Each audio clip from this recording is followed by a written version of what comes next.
Hey everybody. I'm a little bit down on energy today. I've allowed myself to get disconnected from Source and getting into some energy games with people, with kids especially. I'll talk more about that later, what that's all about. There's insights specifically about it and what happens. But suffice to say, I'm busy right now, buddy. Okay. Suffice to say, this is what it looks like when you're low on energy, and everything about us, the way we feel, is entirely based on how much energy we have or don't have. And we get into competitions with other people for energy when we don't realize we can get it from the source, from nature, from reality, from, the energy field that's everywhere. But what I really want to talk about today was timing and the veil. So I mentioned previously that I wanted to talk about the veil.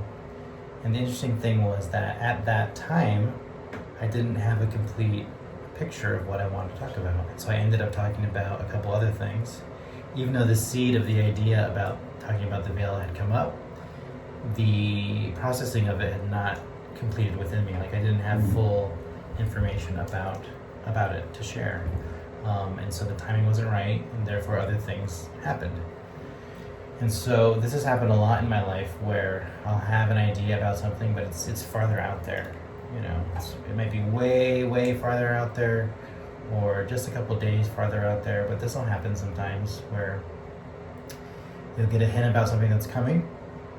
It's not quite here yet, but it will come. It will manifest. It's on its way. You need a little more information, you need a little more time or whatever. This will happen. So that's what happened with the veil. So be patient. Be patient, I think, is really the only solution. Be patient and be open to the coincidences that lead you to the next piece of the puzzle. So the veil. The veil really consists of three levels. The main concept being that there's this field of energy between the world of forms and other dimensions, the world of spirit, whatever you want to think about it, between this world and the other, between this world and the unknown. And this energy field kind of shows up in three different levels. The topmost level is the energy field that envelops the entire Earth. As we know, it changes. It's not uniform, for one thing, but it also changes its intensity based on astrological timings. So for instance, like Halloween, the reason that is historically celebrated, and it was, I think, All Hallows Eve and something else originally. The reason that Samhain, maybe? But the reason that time frame was so important is because of the energies going on astrologically, the veil became very thin around the whole Earth at that time. And so they'd be able to connect to intuition, to other entities much more easily than normally. And there's other times of the year where that's true, where the field of the entire Earth changes. So that's the uppermost level of this concept. Take a step down and you've got places on the Earth that have a different kind of intensity of the veil. So as an example, all of the highly powerful spiritual sites, because their frequency is so high, the veil is thinner there, and you get way more access to intuition and other entities interacting with you. So Rhythmia is a good example of this. Asilomar. This also happens when a bunch of people get together and, like, during a meditation retreat, they can amp up the local area energy field as well, and thereby decrease the intensity of the veil. But again, certain places have it. Sonoma, the pyramids in Egypt, the pyramids in Bosnia, other sites around the world. All these places, they're built on locations, usually where there's an intersection of ley lines on the planet. So that location would have already been, more powerful without the structures being built there, but the structures amplify that. So you find those areas. I have found that they're very, very different. They have a much bigger effect than, say the astrological timing of the planet. Like those sacred sites, the power there is way, way bigger effect on the intensity of the veil. And then the last piece is like an individual person's veil. And this mostly comes into effect, I have seen, at least when you're interacting with other people.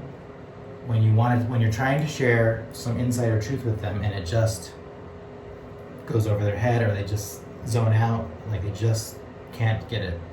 And what's happening there is their veil, basically their soul is intensifying the veil because they are not ready for what it is that you're sharing, right? So it's like, no, we're not ready to expand any further.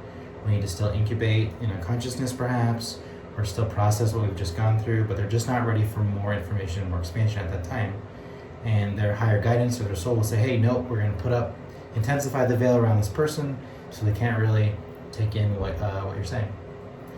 And of course, your own veil, as you do more of the work and reside at a higher frequency more of the time, gets thinner as well, right? It gets thinner and thinner. So you can interact with other entities and your higher guidance and your intuition much more easily. So I think that timing comes into play as well with, especially that last part of it where you really want to share something with someone, but you see that their veil's coming up. They just need more time, right? Or a different scenario or a different lesson or something else, but it's not the right time for you to share what you're trying to share. And it comes back to that patience. And the big thing that I have found for me that I need to work on is not trying to share with people without an invitation in the first place. I think Matt Kahn talks about this where he doesn't even talk about these concepts unless someone asks him first. He stays very much in the low-level, paradigm-y, not too intense spiritual talk unless there's a very clear invitation for that, I think is what he said.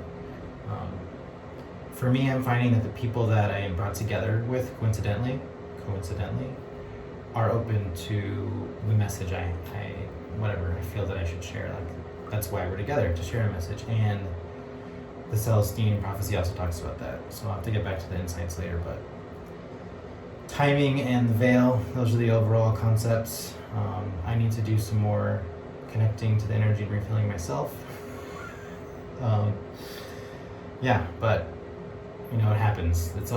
We're in this kind of a process through life where, like I talked about in videos a long time ago, where you will have a really expansive experience, you'll integrate some concepts, you'll be doing really well at it, and then you're going to come back down a little bit, learn some more, and then go to a new higher place. So I feel like I'm in a bit of the bottom of one of those processes right now, but I'm learning a lot. I kind of know how to move forward, so it's not a bad thing. Nothing lasts forever. Neither the good things or the bad ones. So, yeah. Love you guys. Hope it was useful. Talk to you soon.